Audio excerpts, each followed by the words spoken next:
Development Goals, where we educate you on what are the 17 SDGs, the milestones, the success, and the challenges, with the aim of informing you so that by the end of this episode, you will act now. Identify an SDG of your choice and implement it in your community. We are all excited and we are looking forward to meeting our guests. But before I bring them to you, allow me to welcome Peter so that you can share with us the context and perspective of our discussion this evening. Peter, over to you.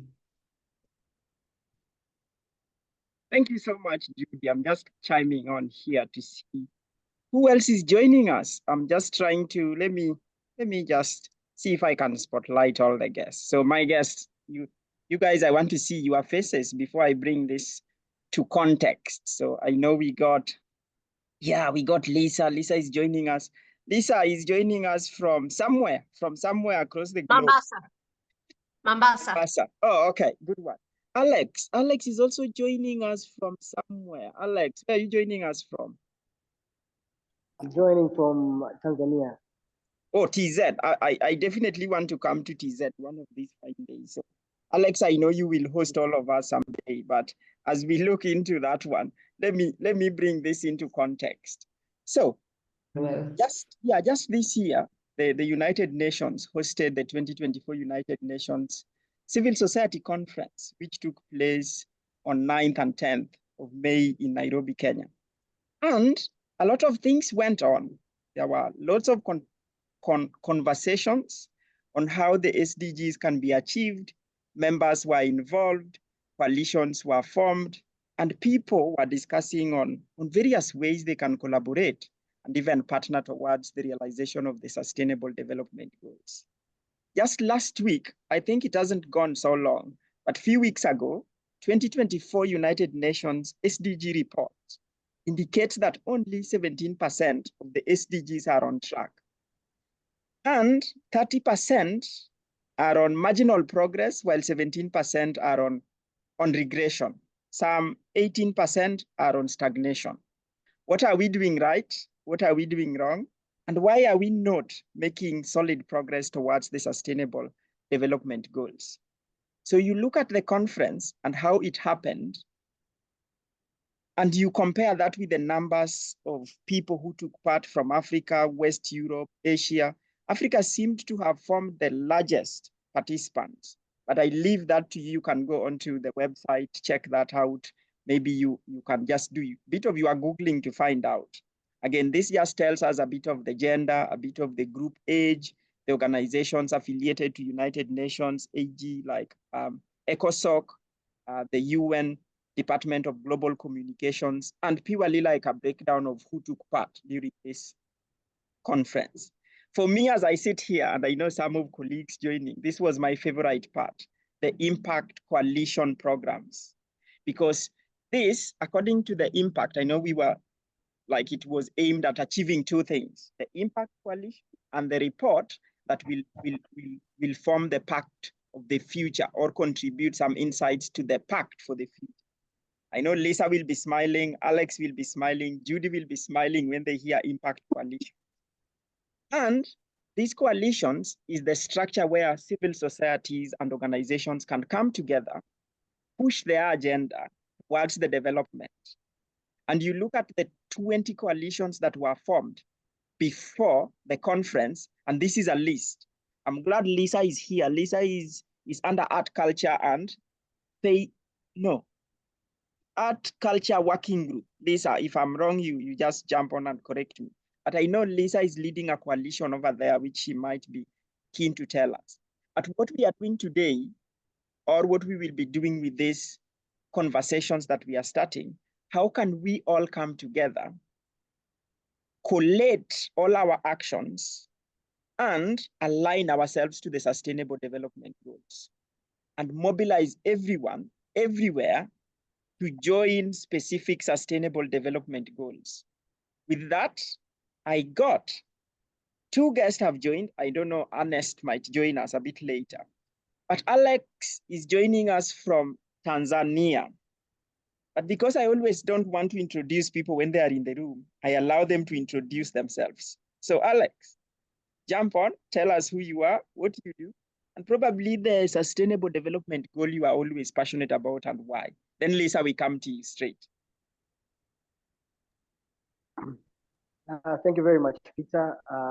So my name is Alex Masanja, and I'm from Arusha, Tanzania. And I'm currently serving as the African United Nations Youth Delegate representative from Tanzania. And personally, I'm also a recyclepreneur, whereby I recycle plastic and glass waste to manufacture economically friendly materials. But also, my favorite SDG is SDG number 2, zero hunger. And why it's my favorite SDG, I feel like it's what makes us human. Like the education, the money, we all vary in that. But when it comes to food, that is the concept that makes us human. We all have to eat. We all have to feed our tummies. So I'm very passionate about hunger, and I mean, I'm not passionate about hunger. I'm passionate about food, but I'm very concerned about having hunger around. So yes, this is me, and I'm very happy to be here with all of you today. Yeah, when you speak about hunger, I'm like, last time I just ate lunch. So I'm looking at my table and I'm like, where is food? So I think everyone in here, in a way or another, we like food. So I'm glad you touched on that. Lisa, over to you. And your hat looks good. Like all the photos, Lisa, you've been posting, I've seen you with that your hat. So tell us a bit about yourself and tell us a little bit more about your unique hat as well. So Lisa. Sure. Well, first of all, thank you for having me, Peter. I love the concept of what you're doing here. But my name is Lisa Russell. I am an Emmy award-winning filmmaker. Woo-woo.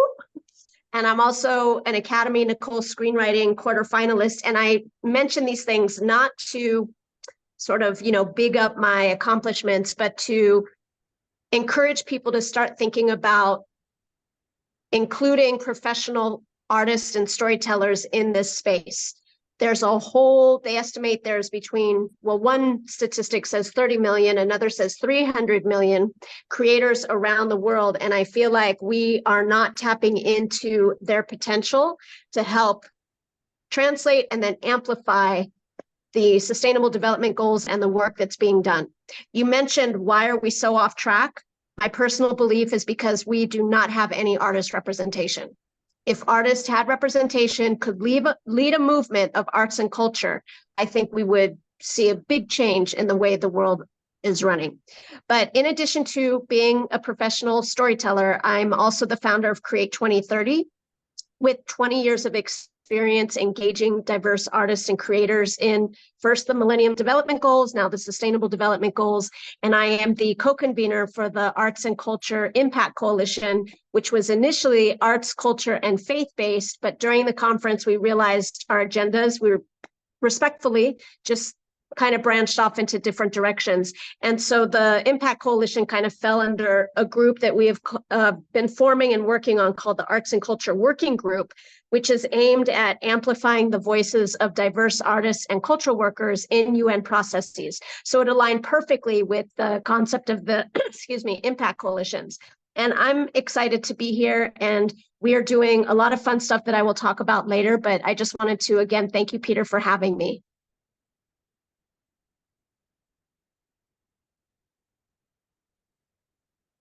All right, I think Peter has disappeared somewhere.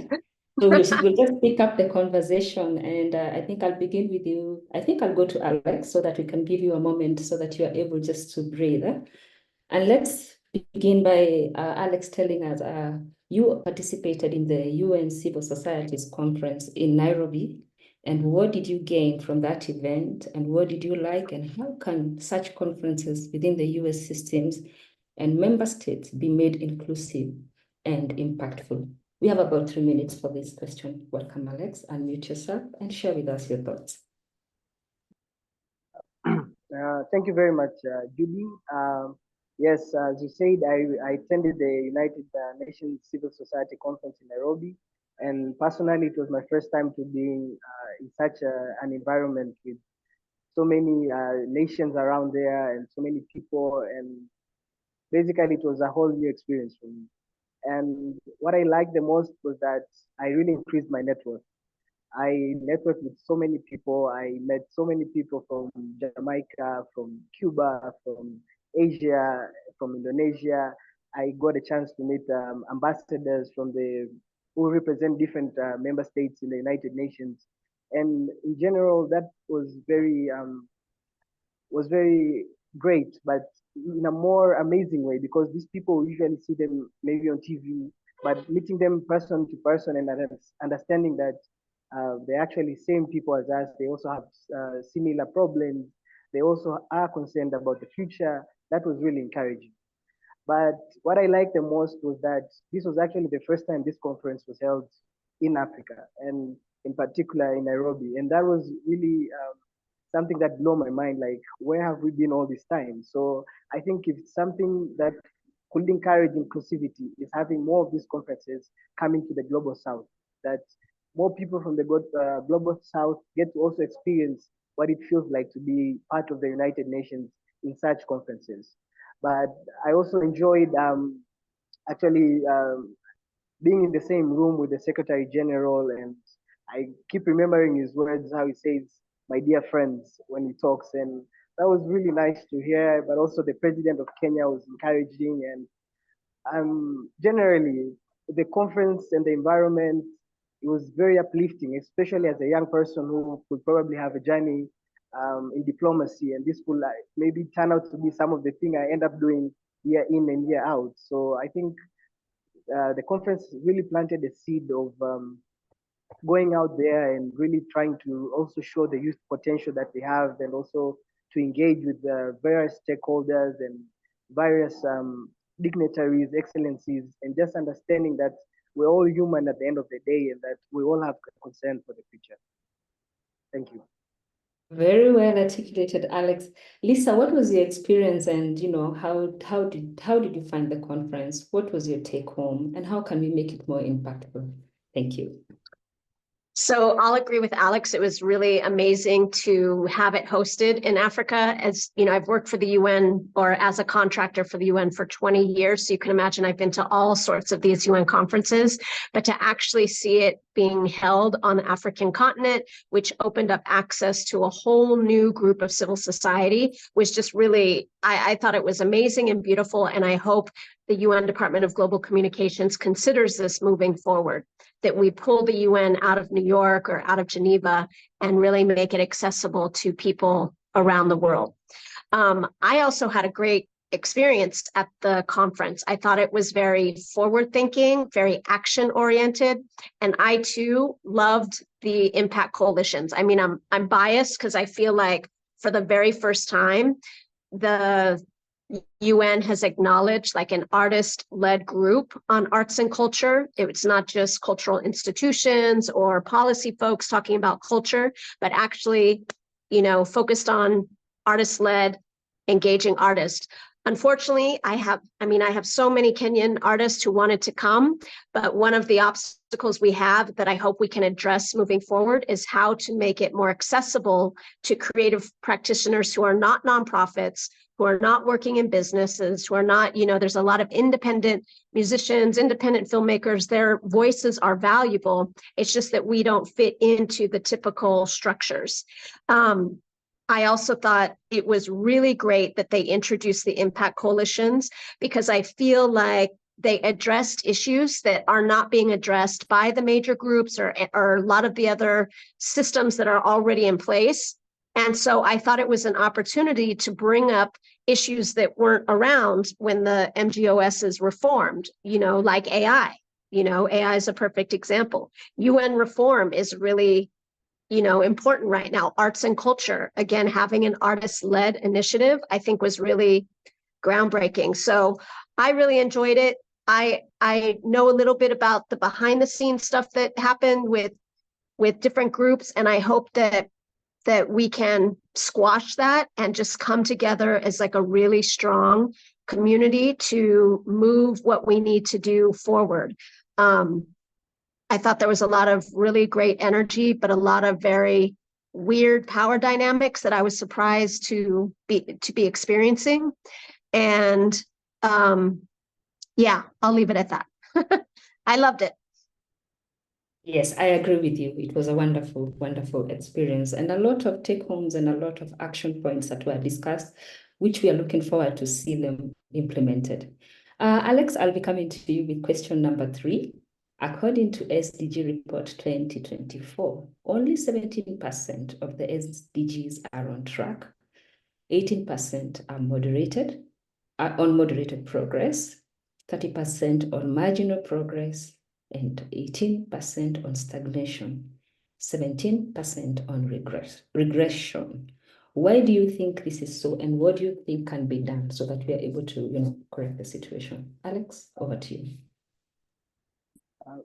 Thank you very much, Judy. I think it's actually mind-blowing that we're actually halfway to 2030 and we are still lagging behind this much.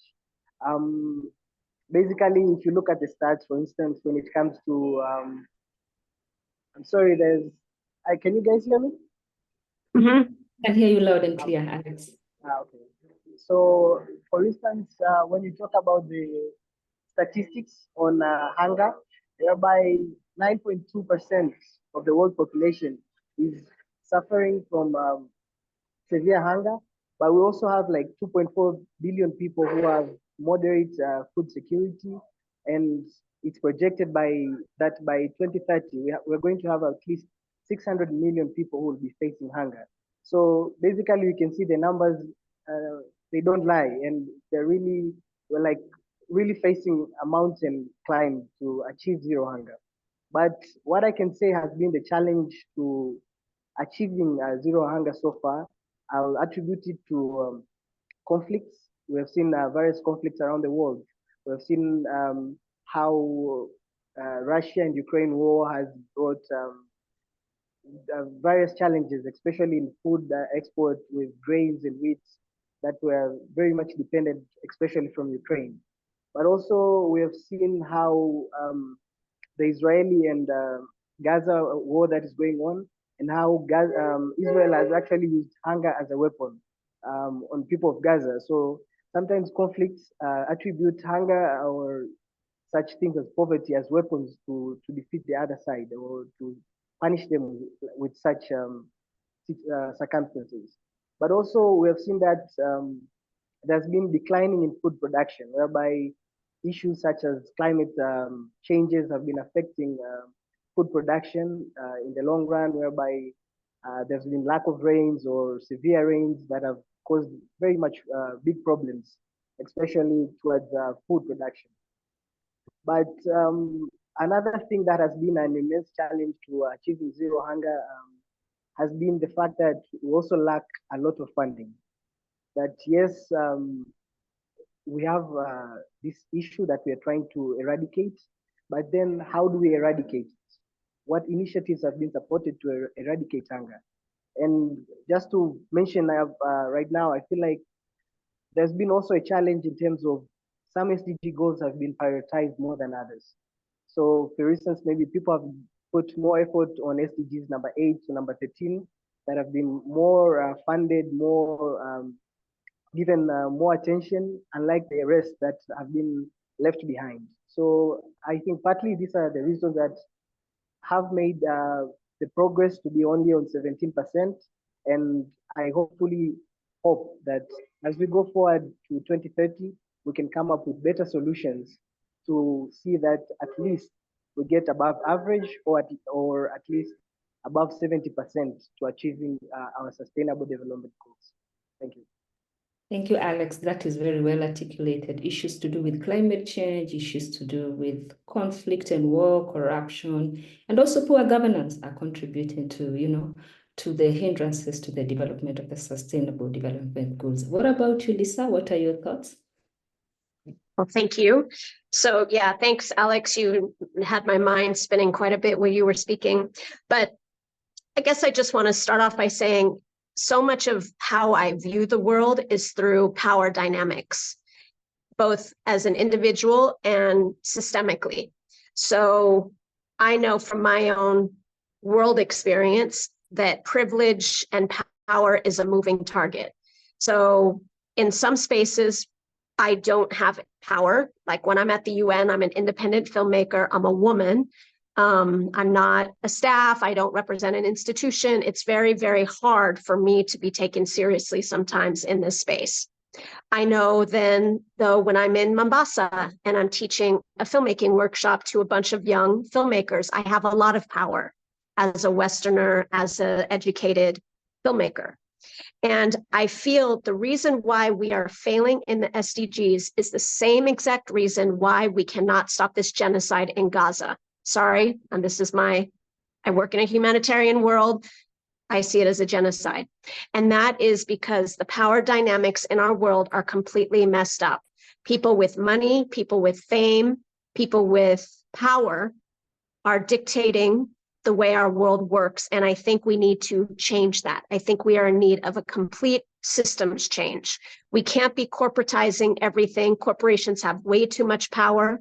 We need to put more power to the people and have them be able to not only, dictate their life, but dictate society. And the power dynamics are so incredibly off right now.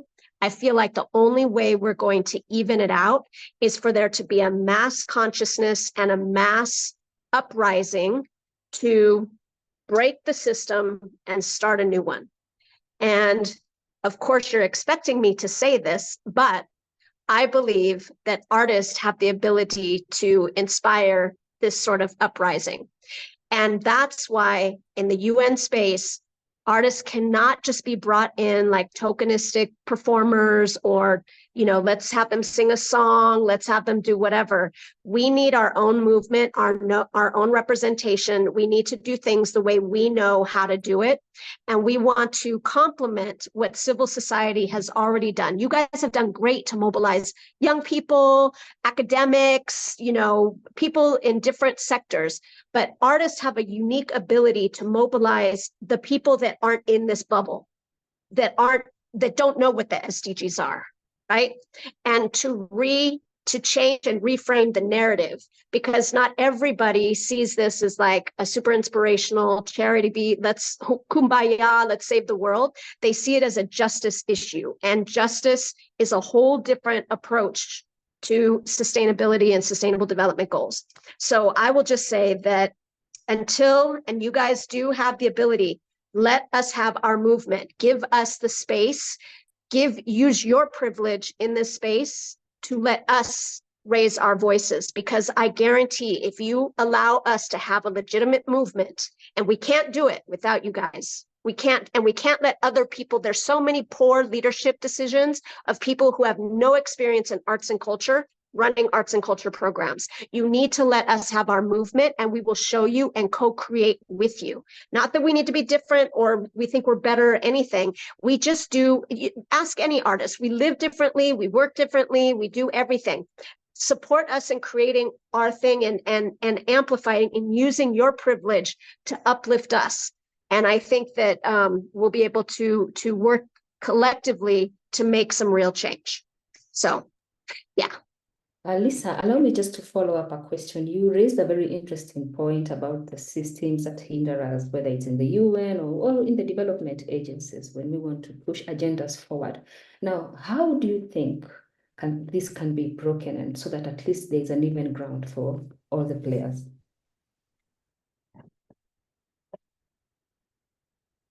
How can it be? Sorry, did I lose the last part of the question? How can it be broken and dismantled? Yes. How can these systems be broken so that there is an even ground for all the players in the industry? So let me just address UN stuff, because since October 7th happened, I jumped on my TikTok to educate people about why the UN is not as effective as people want it to be. And we can't shy away that this all-encompassing power of the veto power held by the permanent 5 members of the Security Council is really hindering progress. Right? We need to reform some of the UN, even if we're talking about whatever. I even would say we need to reform the major groups. Not that they're not doing good work, not that some of these member states aren't doing good work, but the systems don't serve the people. They reinforce harmful power imbalances, and that doesn't serve us. I think that it is very hard to do. Gaza is the perfect example. The fact that we still are watching this unfold, what, 10 months, 9 months into it, we've had the ICJ on board. We've had the Security Council actually endorse a resolution for a ceasefire. We've had the GA. All of these systems, nothing is changing. We can't rely on these systems. They're outdated. And so even, you know, the Secretary General has said this is a once-in-a-lifetime opportunity for the Summit of the Future to re-envision multilateralism. We need to get people outside of the UN engaged and knowledgeable about how the UN works so that we can put pressure on member states that are reinforcing these systems. Like with any system, it is a power dynamic. And in order for you to break it, you either have to be on the inside breaking it, or you have to have an uprising of people that are shouting, screaming, being loud, boycotting, all of the things, because the people have the power, but we don't have the what's the word I'm looking for, like the obvious power. But collectively, we have a lot of power. And I mention systems change all the time. So we can't keep corporatizing everything. Like there's some movements right now that are commodifying nature and then bringing in Spotify and saying it's pro-artist, and it's like Spotify exploits artists. Like there's just a lack of understanding of what systems change means and what it looks like. And again, I believe that if we had a movement of artists, especially conscious artists, hip hop, people who know how to speak to systems change, they know how to do it. I think we need to bring them in. And last thing, I know I'm going on a tangent, but it's not like a personal dig. It's not like that one person is to blame. Systems are systems. Certain people benefit from them. We need to change systems. So we don't need to attack people, but we need to look at the root problem, and the root problem needs to be addressed. So, yeah. Thank you, Lisa. I could talk about this all day. Yes, I agree with you. I think systems, whether in the government, whether in the development agencies, have been a major pushback. Alex, you seem to want to, make a comment on the same note. Have systems be a hindrance to you in your area of expertise? I know you may not be in the arts, but what are your thoughts on the same? I think this is very interesting, and that Lisa's brought it up, because what I thought even in the beginning is, we always talk about that we need to get out of our comfort zone and grow. And I think the United Nations has been lacking in that so much. Like they're just like there, in their own little world, and they don't want to come out and see how things have changed over the last 75 years, or how long it's been since they're formed. So I think what she's trying to push, what she's trying to share, is each and everyone thinking, but in general different contexts. Like she's talking as an artist, I can talk as a youth and say this and this need changes. And I think that is what we need right now. We need this dialogue to push all these agendas, that it's time for the United Nations to get out of its comfort zone, to experience all these new, different. Alex, sorry? Alex, I think we lost you. You want to take it up again? Oh yeah, I heard him. You were explaining a very, very good point. Please back it up a bit.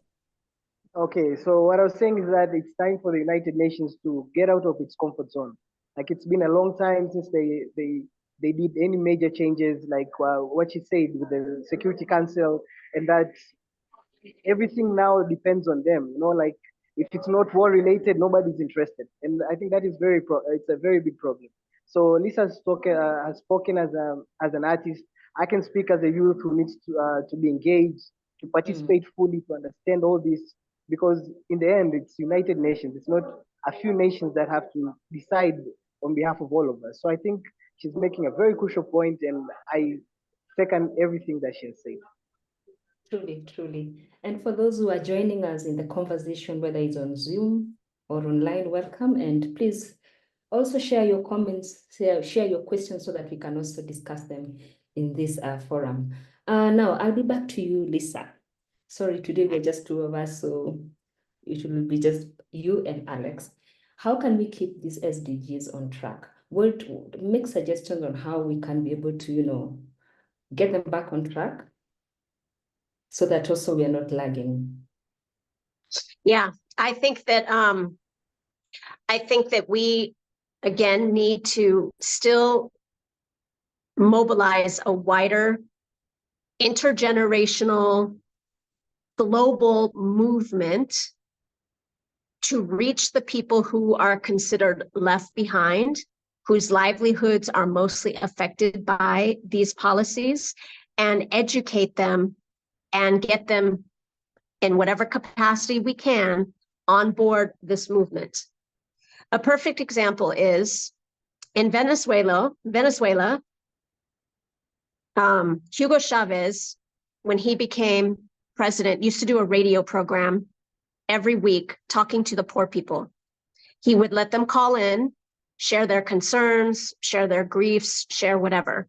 And he would use the radio program to educate people about their rights, like their constitutional rights, their rights as citizen. And he would educate people who didn't know so much about politics and government or whatever. When the coup happened and he got kidnapped, it was the poor people who rose up and demanded that he be set free because they understood their voting rights. They voted him in. They had a right for him to represent the people.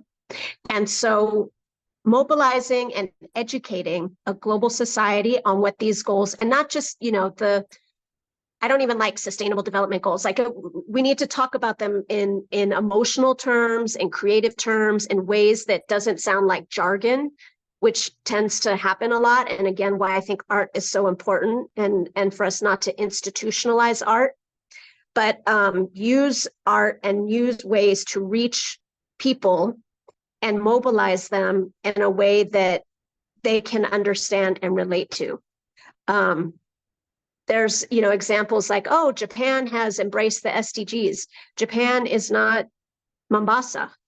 And I think that once again, if we invested more money in working with artists and supported artists or partnered with artists, however it is, we could create a different movement that will mobilize. I believe in the power of the people.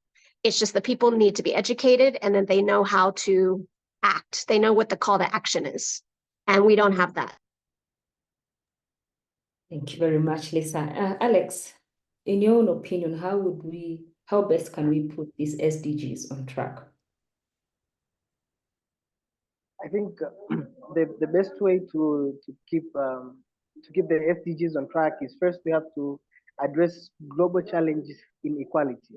Like Lisa just said that, yes, we can say Japan is so successful right now, but what about Arusha? What about Mombasa? They are definitely left behind. So I think we have to look for equality in such whatever is happening somewhere else can also be reflected to happening even in our own localities. Then the second thing I would like to add is that we have to create people-centered approaches, whereby we have to include each and every one of us. Yes, we are not talking about a utopian world. It's going to be a world that each one of us still resides. So we need to have inclusivity. So I'm going to go with the artists because we have one here fighting for the rights. Basically, we have to really listen to what they have to say. Because like she said, there are people leading maybe the Arts and Culture Coalition, but they don't know anything about art. But here we have people who have been in the Arts Coalition, let's say for 20 years in practice, and they have won awards. They have been with artists. They know how it feels like to engage as an artist, the pain they go through. So I think in the end, we need people-centered approaches. It's not enough to just have people sit in New York or in Geneva or somewhere else and plan the future like this has to be done. But we need to have a bottom-up approach. Like, let's talk to the local artists in the streets. Like, what are the challenges? What do they expect to see? That what do they count as development? Is what are they told, or is what they actually can see and feel and touch and embrace that this is our own development? But also, I think we need to eliminate the funding gap. There's been a lot of funding gaps we've seen along the SDGs. Some SDGs have been given more emphasis than the rest, and that in general has been affecting us. So I think if we do our best to eliminate the funding gaps, make sure that every is each a project, is an initiative, is empowered to make a change or make a difference, that would really be a very good way forward. But also, this is generally like a generalized concept of all that I've said. We need to have a better understanding of why we are lagging behind, why the SDGs seem to be failing. So if we have a better understanding and we address each issue, like from the points I said when I was talking before, I think that is the key forward, because once you understand the problem, it's like you have half solved it. So that will be very crucial for us going forward in achieving what we call the Sustainable Development Goals. Thank you, Alex. Well, one of the points that Lisa mentioned was that we need to make the SDGs more sound, more localized, so that people are able to understand and to relate. I don't know, in your own words, Lisa, or in your own context, how would you present these SDGs so that people are able to, identify with them and they're able to understand and, be part of the process? I think there was a great quote that I heard during last year's UN General Assembly, and I forget the woman, I think she was with MSF, maybe, I don't remember. But she said, the problem of today is not extreme poverty, it's of extreme wealth. And I thought that was so significant. And I think that in order to mobilize at the local level, we need to completely embrace and change the way we talk about what this world needs. I'm a big believer that when you inform people that they have a right to something and that they're not getting it, there's a fire that can be generated inside, which is like, well, that's not fair. Like, why am I not getting what is owed to me? Why am I not getting, the things to make my life better? We see that with protesters. We see that with dissidents. We see it with people who are challenging the system. And I think that that's a healthy thing to have. It's just not always in line with how the UN culture is. Like, UN wants to be diplomatic, neutral, etc. But we need a space for people to vent, because if we're going to say we're holding our politicians accountable, or our world leaders accountable, we have to understand that we have rights that are not being met. And we have to be able to voice that. And I had this idea when it was during the UN Food Systems Summit, of like, let me create a creator space where people can make films, they can paint, they can do all. We're proposing this for the Summit of the Future Creators Hub. But it could also be a place where we can welcome the dissidents and the protesters and the fighters and the people with like fire underneath them, because it's not appropriate in the UN General Assembly. But that emotion and that fire can actually propel, I think, change. Because, I mean, just even human, like, well, coming from a storyteller, like, what do most films have? They have conflict. They have different characters, good guys and bad guys fighting. If everybody's a good guy and there's no fight, it's sort of like you can become apathetic. But if you understand there's a fight for our rights and our survival and everything, you might light, especially with young people. And I will also say that the youth movement and the arts movement need to work strongly together, because what artists are going through is what youth have gone through, but have managed to make some success. So the tokenism that young people have faced are now like they're leading organizations. They had a youth envoy at the UN. They have youth pre-conferences. They have youth scholarships, like all the stuff that the UN, that the youth movement has done. Artists are now like at the beginning of that movement of still being tokenized, of not having scholarships, not being invited to have a seat at the table, bringing us in for a little song and dance and nothing else, no conversations, no, tapping into our creative thinking and problem solving. And so I would even argue, while I know there are youth artists, there are also older artists who have industry experience and who have been practicing their craft for decades, that bring value to the youth and the young artists who are up and coming. And then you guys have a certain energy and excitement and fire in you that maybe older artists don't necessarily have. But I would like to see these two movements really support one another and amplify what we're each good at. Youth artists, yes, but also the youth movement could elevate, elderly artists, some of our last poets, some of our, griots from different countries, their wisdom that they bring to their craft and to what they do cannot be dismissed for a primarily youth artist movement. We have to bring these two together. And I don't know what the solution is, but I do know that the reason why we're failing is because there's so many reasons why we're not doing it right. We're not doing it right. We're failing. We're failing. So what we've been doing isn't working. So we need to do it differently. Yeah. Truly. Alex, you mentioned the issue of eliminating the funding gaps. Do you feel that we are not prioritizing some of the SDGs, and maybe we are putting more emphasis on some, and some are left unattended? What would be your thought, and how would you advise that we handle the issue of prioritization when you're dealing with funding?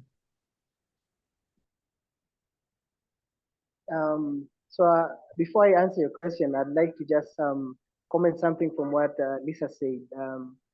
There's a saying that the old men know the way, but the young people have strength. So I think it's a good way to collaborate between the young and the old in various aspects, especially in what needs to be done and who can do it. Because we can do it, but probably as youth we don't know what to do. So I think it's very crucial.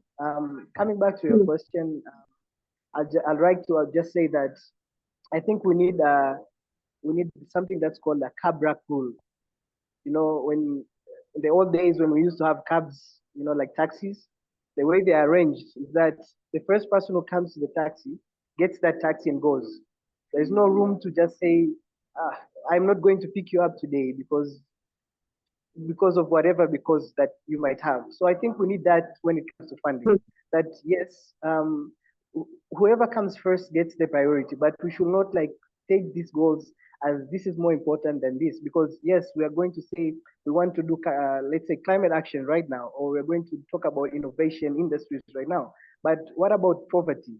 What are we going to do about these people who are being affected here and now with poverty? What about the people in hunger? What about all these people on gender equality and other SDGs that are not very much prioritized? So I think it's very important that we have, or we establish the financial architecture that is going to be not based on priorities, but it's going to be based on what can be done as a solution to each problem that we have. So I think that will be very crucial. So if we try to build a way that we're not going to have ambulance chasing, you know, like as long as somebody has something like chasing the ambulance to just go get the money from that. I think we need to build systems that are going to prioritize and that are going to be fair to each and everyone, as long as you're trying to solve one of the problems or one of the sustainable development goals. Thank you, Alex. And we just have 2 more questions to go. And I'll be talking to you, Lisa.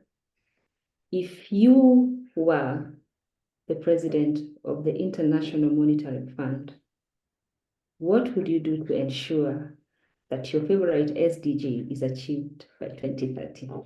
Over to you, Lisa. I thought that was such a funny question, the IMF. I mean, of all people, the IMF. So I thought about this, and I think that, I mean, not surprising, I would shift the power balance to ensure that artists and creatives were better supported. And the way we can do that is that I would work to dismantle celebrity culture.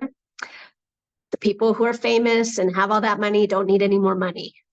You know, redirect funding to people on the ground, the poets in Nairobi, the singers, the dancers who are really looked up to at the community level, and help stabilize their livelihoods, right? I would also use my power and my privilege to get member states and politicians and world leaders to sit down with artists and even the playing field and talk collectively about how we could work better together. What else would I do? I would create an artist fund that would support artists being better engaged at the UN, because one of the things that I've dealt with my entire career is getting artists paid. And there's a consensus, well, we all work at the UN for free, and we all do it. But there's a difference when I have to create a whole film using equipment and everything, and that my livelihood depends on my intellectual property, and you're asking me to give you my intellectual property for free. Like during COVID, the UN actually did this. They put out an arts contest for artwork that from artists that they didn't pay, and they gave it pro bono to mega corporations like BBC and Facebook. I'm sure that was not bad intentions. It was a humanitarian effort. But again, it's like you're not reading the room. Artists' livelihoods were greatly impacted by COVID. And your message is give us your free work while you're poor and suffering, and we're going to give it to mega corporations. Like, it's messed up. And so I would also advise that there be an arts and culture major group or an artist major group, artist advisory group, etc., to help walk the UN communications people or whatever through what makes an ethical contest, exhibit, etc. of artists and what doesn't. And I would just flip the system. Yeah. Thank you, Lisa, for those recommendations. Over to you. I hope she doesn't hear it. Well, let's hope so. Alex, if you were the executive director of World Food Forum, what would you do to ensure that your favorite SDG is achieved by 2030? Alex, over to you.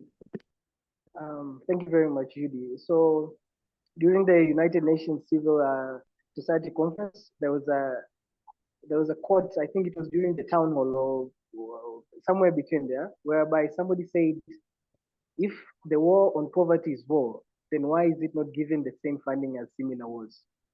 Or in this instance, I'll say, if the war on hunger is war, then why is it not given the same funding as similar wars? We have seen how much Ukraine is racking up from the United States, almost 60 billion. Last time the President Zelensky was in the United States. So I'd say, why not also declare things like hunger and poverty as war? And let's all use our resources, our funding, our manpower to go and address this issue. Because at the end of the day, people die, people lose nutrients, people have deficiencies, and it's all because of something that can be totally eradicated by giving all our resources to it. So I think it's high time. And if I was the director of this World Food, I'll do my best, World Food Forum, I'll do my best to make sure that hunger is considered as war. As we have seen, what we want to do is to try and eradicate it completely. It's an immense battle, so it's war. Let's fight it. But also, I think it's time that we create new schemes. For instance, our fellows in Europe benefit more from food banks and things like that. But here in Africa, we don't have such things. So I think it's about time that we try and start new initiatives, let's say in Africa or in the global south, whereby we are going to address what we do with food. Because having food banks, at least we're going to solve the problem of food wasting, whereby food that is thrown away can be somehow recouped and given to people with much need of it. So I would encourage the development of new schemes such as food bank and such. But also, I think it's time that we also not divorce flora and fauna. So we should also do our best to preserve our environment. You know, the flora, fauna, these all attribute to eradicating problems such as climate change. So as we saw earlier that hunger is partly caused by climate change. So maybe if we preserve our flora and fauna, we can in a way eradicate or control how hunger affects us.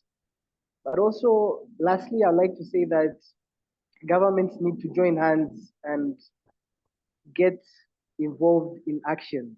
You know, it's past time to just sit somewhere and just talk about numbers, talk about 600 million people are going to face hunger by 2030. But what are we going to do about that? Yes, we have already seen the problem. We need to come up with solutions. And I think the best way to come up with solutions is if each and every government or member states come together as one to fight common enemies such as hunger and poverty. Thank you, Alex. Those are very good recommendations that should be put into action. Now, over to you, Lisa. What actions are you taking to create our common future? What future? Our common future. Our common future. Yes. Love it. So the immediate thing, I'll talk about the immediate thing because I'm very excited about this. So coming off of the UN Civil Society Conference, we were mandated to present a work plan, all of the impact coalitions. And so we proposed a series of activities that we were interested in hosting, including a creators hub, like I mentioned before, including an arts and missions program where we would repurpose space in the different missions in and around the UN to use for film screenings, workshops, all that stuff, which would then also accelerate networking between artists and member states. So we're hoping to do that. If there's anybody who can help facilitate that, I'd love to talk to you. But because these were all little like, this is happening, we decided to instead create an Arts for the Future festival. And it's going to be an umbrella festival of hybrid, both in-person and virtual events. Anybody can host an event.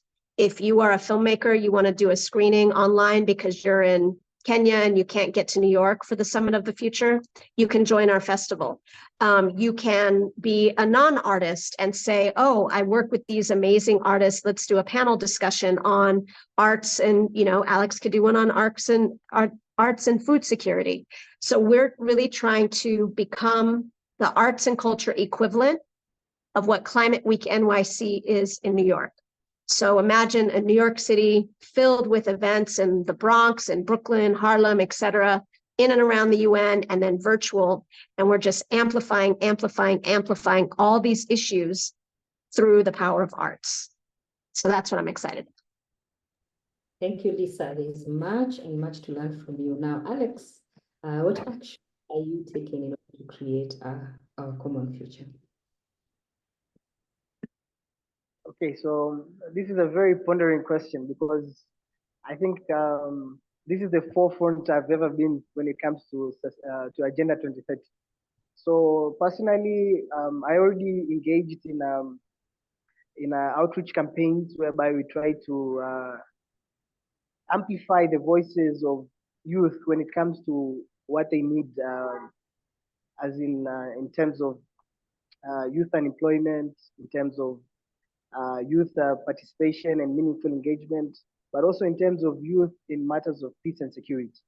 So when it comes to a common future, I'm really advocating for that, especially as we saw that there are some gaps in the Pact of the Future through the Zero Draft, that there are so many issues that involve youth that have not been included.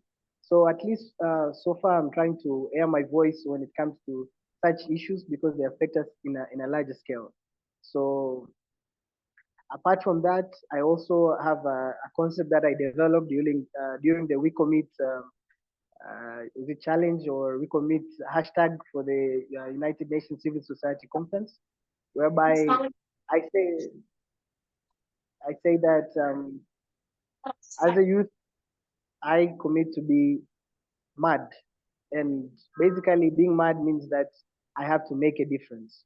So I look forward to also make a difference when it comes to sustainable development goals, when it comes to fighting for the rights of youth.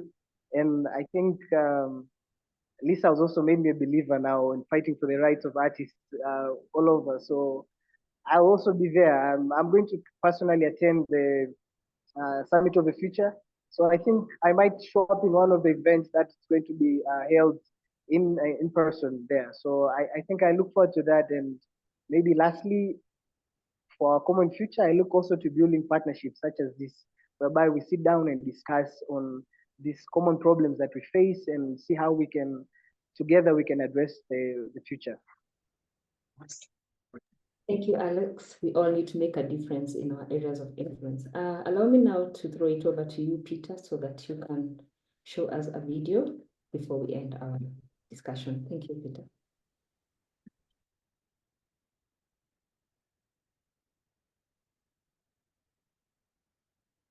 This is Al Pacino. The world has an epic plan called the Global Goals. And it's halftime. I don't know what to say, really. Either we heal as a team, or we're going to crumble. inch by inch, play by play, till we're finished. We're in hell right now. And we can stay here, or we can fight our way back into the light. We can climb out of hell. 1 inch at a time. You know, when you get old in life, things get taken from you. I mean, that's part of life. But you only learn that when you start losing stuff. You find out life's this game of inches. 1/2 a step too late or too early, and you don't quite make it. 1/2 second too slow, too fast, you don't quite catch it. The inches we need are everywhere around us. Hell yeah. On this team, we fight for that inch. We claw with our fingernails for that inch. Because we know when we add up all those inches, that's gonna make the difference between winning and losing. Between living and dying. And I know if I'm gonna have any life anymore, it's because I'm still willing to fight and die for that inch. Because that's what living is. The 6 inches in front of your face. Now, I can't make you do it. You gotta look at the guy next to you. Now, I think you're gonna see a guy who will go that inch with you. Hell yeah. You're gonna see a guy who will sacrifice himself for this team because he knows when it comes down to it, you're gonna do the same for him. And either we heal now as a team, or we will die as individuals. Now, what are you gonna do? What are you gonna do?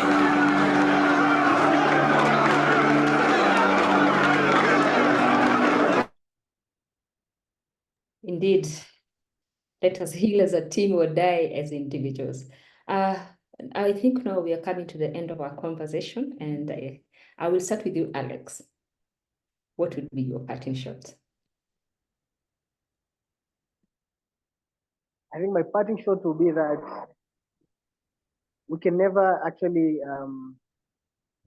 what can I say? What I want to say is that the future is actually a concept that we're never going to really attain. That even if we go beyond 2030, there will always be a future in 2050, in 2053, in 2000. There will always be a future. But I think what we can do right now is that let's make everybody enjoy being here. Let's make everybody feel like, yes, I wasn't left behind. So as a youth, I want to stand in solidarity with all the groups that are around fighting for justice, fighting for equality, fighting for ending various discriminations, oppressions, torture, anything that is not making us enjoying life. I think it's time we eradicate it. It's time that we all look to the future with hope that, yes, I was a human being and I got to enjoy my time here. So my call is that let's have solidarity. Let's all stand as one. Let's understand that this is our common future. And it doesn't matter if we are affected by such problems or we are not, but we should always have empathy. Empathy for each and every one of us. For our fellow brothers and sisters who are fighting in Congo, in Russia, in Ukraine, in Gaza, wherever there is a problem that one is facing, let us feel like it's our own problem. Let's not be silent. So I think my parting shot is that, yes, life will go beyond 2030. It will go beyond the 17 sustainable goals. But let's not forget that we're humans. Let us always have empathy and solidarity for each and all of us who are here on earth today. Thank you. Thank you, Alex. Empathy and solidarity to all of us who are here on earth. Lisa, your parting shot. So I guess I would say, just because based on what the rabbit hole I went down, is to start training ourselves to understand power and privilege in our own lives and in the space that we work in. We are very privileged to be working in the UN space, very privileged. And with that, make decisions on how we can change the system. When it comes to arts and culture, instead of buying that t-shirt from a big brand or a big corporation or a big artist, even a celebrity, take that money and invest it in an artist. Buy something from an artist. Use your privilege to amplify an artist who doesn't have access. Think about the system we work in and realize it's not working. It's not working. I think first and foremost, we have to acknowledge it is not working and it needs to change. So how can we change it? How can we change it collectively? How can we change the system? How can we speak differently?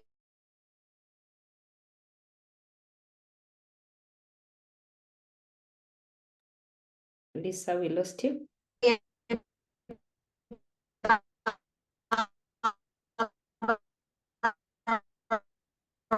Lisa, we are losing you.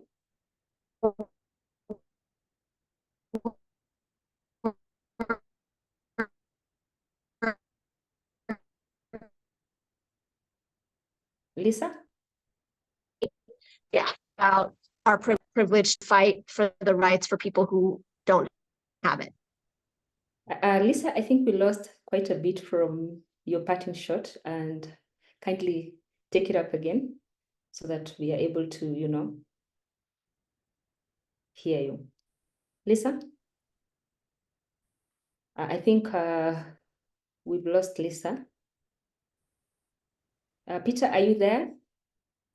And are you able to jump in for a parting shot? All right. I know, Lisa, with technology, it can be interesting and fun. But listen, Alex, Lisa, and Judy, you see all the conversations you guys have had over here. This is what we want to start.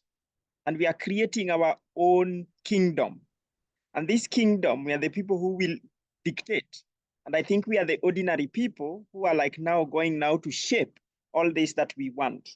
So having what we have, and I'm glad it started at the UNCSC, and that's now where we have this platform. So we can always bring this back or anchor it back to what we started in Nairobi.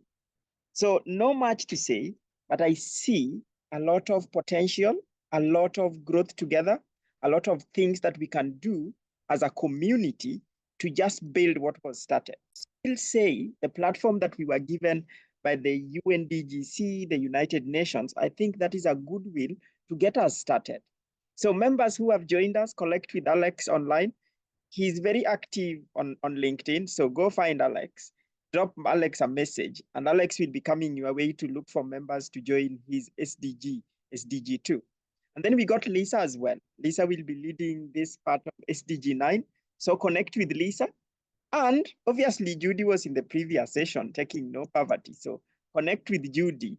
And to always end it, we will be coming up with a challenge, just like we did Act Now campaign. So we'll be coming with we commit. We will be coming with the Act Now campaign, where all of us mobilizing friends to take actions so that together we cannot just only come here and speak, but we want to turn around and say, well, we spoke and we've done something. With that, I have to say thank you, and I look forward to connecting more, to engaging more, and together we will achieve what we are looking to achieve. So I thank you all, and I look forward to connecting more with you. Thank you.